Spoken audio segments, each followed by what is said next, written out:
जिंदगी गले लगा ले तब आप क्या?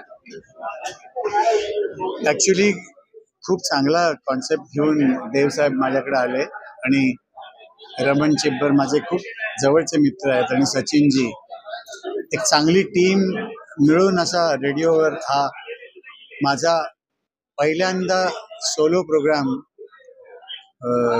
हा काय म्हणतो ना आपण रेडिओवर येणार आहे आणि खूप चांगला कॉन्सेप्ट वाटला मला, म्हणून मी लगेच त्यांना हा म्हणालो की लोकांबरोबर जे जास्त कनेक्ट करणारं जे माध्यम आहे ते रेडिओ आहे. अजूनही टी व्ही कितीही असला, चॅनल्स कितीही असले तरी रेडिओचे एक मजा.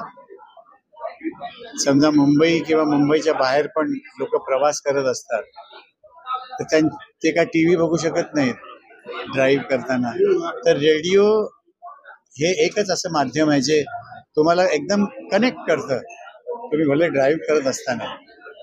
आणि चांगली चांगली गाणी आणि किस्से जर लोकांना ऐकवले तर त्यांना मजा येईल.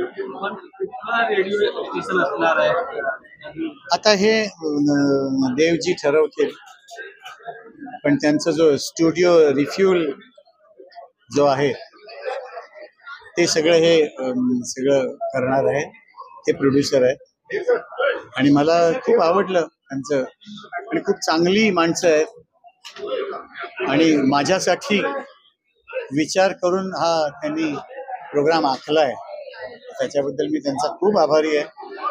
देवसाहेब आहेतच महाशेजारी आणि मला असं वाटतं की खूप इंटरेस्टिंग प्रोग्राम होणार आहे हा आणि खूप चांगला लिहिलेला आहे त्यांनी, स्क्रिप्टिंग त्याचं खूपच छान आणि लोकांना खूप आवडेल याची मला पूर्ण खात्री आहे.